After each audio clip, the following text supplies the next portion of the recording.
નમસ્કાર મિત્રો. આજે 3 કિસ્સાની ચર્ચા મારે કરવી છે. પહેલો પ્રસંગ છે, સત્ય પ્રસંગ છે. અમારા એક ક્લાસ 1 અધિકારી હતા, કલેક્ટર કેડરના. એમને એકવાર કોઈ માહિતીની જરૂર પડી અને એમણે એમના પર્સનલ સેક્રેટરી સાહેબને બોલાવ્યા, જે પોતે પણ ગેઝેટેડ ઓફિસર હતા. એમને પૂછ્યું કે મિસ્ટર XYZ, આમાં આપણી પાસે શું માહિતી છે ને શું થઈ શકે આમાં એમ. તો પર્સનલ સેક્રેટરી સાહેબે કીધું કે સાહેબ, હું જોઈને કહું. એટલે ક્લાસ 1 અધિકારીનો મિજાજ ગયો અને એમણે કીધું કે મિસ્ટર XYZ, પૂછીને કહેવાવાળા મારી પાસે 150 માણસ છે, તો પછી તમને રાખવાની મને શું જરૂર હતી. બીજો એક સત્ય ઘટના આપણે જોઈશું.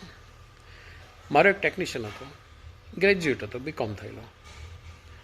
તો મને એમ થયું કે BCom થયેલો માણસ અહીંયા નાનું કામ શા માટે કરે એમ. એટલે મેં એને એક પેકેજિંગ ઇન્ડસ્ટ્રીમાં મેનેજર તરીકે નોકરી અપાવી દીધી.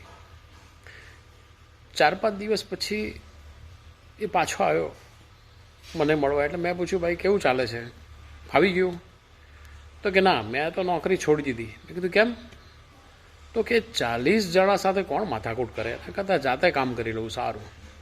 મેં કહ્યું, ભલા માણસ, તું મેનેજર છે તો તારે 40 જણ સાથે માથાકૂટ તો કરવી જ પડે ને. કામ લેવાનું છે, કામ કરવાનું નથી ત્યાં આગળ. તો કે ના, મને નહીં ફાવે, હું તો આવી ગયો, હું તો અહીંયા જ કામ કરીશ. મેં કીધું ઓકે. ત્રીજો પ્રસંગ છે, એક કંપની, વિકાસશીલ કંપની, વિકાસના પથ પર હતી. બહુ બધા કામ ભેગા થઈ ગયા, મોટી સાઇટનું કામ હતું. તો કંપનીને એમ થયું કે એક પ્રોજેક્ટ મેનેજર રાખી લઈએ. એટલે પ્રોજેક્ટ મેનેજર એમણે નિયુક્ત કર્યો. કામગીરી સોંપી દીધી, બધું નક્કી થઈ ગયું કે તમારે આટલી આ બધી વસ્તુઓ જોવાની છે અને બધી સંપૂર્ણ જવાબદારી તમારી રહેશે. હવે થયું એવું કે કંપનીના જે માલિકો કે જવાબદાર માણસો આવે અને સીધા પ્રોજેક્ટ મેનેજરને કંઈ પણ પૂછ્યા, મળ્યા, કીધા વગર કે સાથે લીધા વગર સીધા જ્યાં કામ ચાલતું હોય ત્યાં જાય.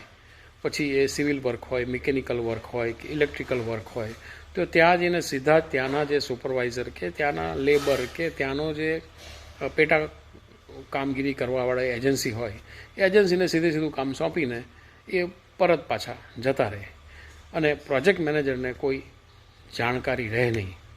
પછી જ્યારે કોઈ વસ્તુ ઘટે, ક્યાંક સ્ટોરમાં ગડબડ થાય, તો સીધા પ્રોજેક્ટ મેનેજરને સવાલ કરે કે આ વસ્તુ ક્યાં ગઈ, આ કામ આમ કેમ થયું.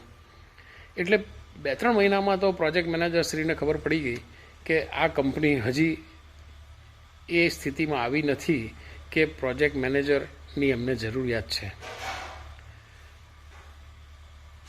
આમ 3 પ્રસંગ આપણે જોયા. 3 પ્રસંગમાં જોયું તો પહેલો પ્રસંગ એવો હતો કે તમે જે કામ તમને એલોટ થયું છે, જે કામગીરીની જવાબદારી તમને સોંપવામાં આવી છે, એ જવાબદારી નિભાવવા માટે જે તે કામ પ્રત્યેની 100% માહિતી આપણી પાસે હોવી જ જોઈએ. તે ન હોવાના કારણે ઉપરી અધિકારીની એમણે સાંભળવું પડ્યું. બીજા પ્રસંગમાં જોઈએ તો વ્યક્તિ પોતાની જવાબદારી સમજી નથી શકતો અને એ જવાબદારીપૂર્વક કામ લઈ નથી શકતો, એટલા માટે એણે જોબ છોડવી પડી.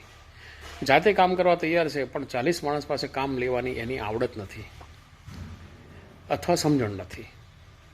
ત્રીજા પ્રસંગમાં એવું છે કે કંપની પોતે ઊંચા પગાર ધોરણે પ્રોજેક્ટ મેનેજર રાખે છે, પણ પ્રોજેક્ટ મેનેજર પાસે શું કામગીરી લેવી અને કેટલી જવાબદારી એને સોંપી છે એ પ્રમાણે શું જવાબ લેવા, એ કંપની પોતે નક્કી નથી કરી શકતી અને એ જ જૂની પદ્ધતિ પ્રમાણે સીધી સૂચનાઓ આપે છે.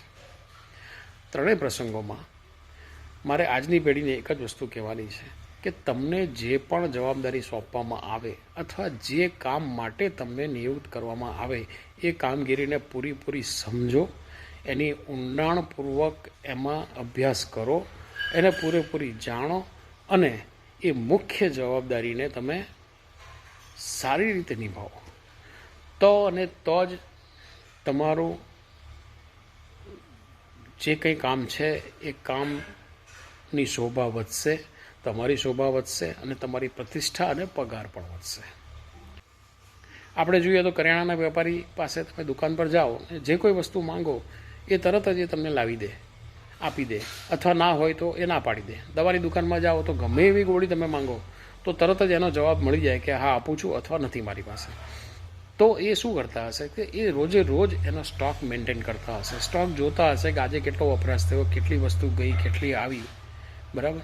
તો એમ દરેક બિઝનેસ, દરેક નોકરી, દરેક પોસ્ટ માટેની તમારી જે સૌથી મહત્ત્વપૂર્ણ જવાબદારી છે ને એને બરાબર સમજો અને એના પર પૂરતું ધ્યાન આપો, એનો પૂરતો અભ્યાસ કરો, જાણકારી મેળવો અને તમારી બુદ્ધિનો સદુપયોગ કરીને આગળ વધો.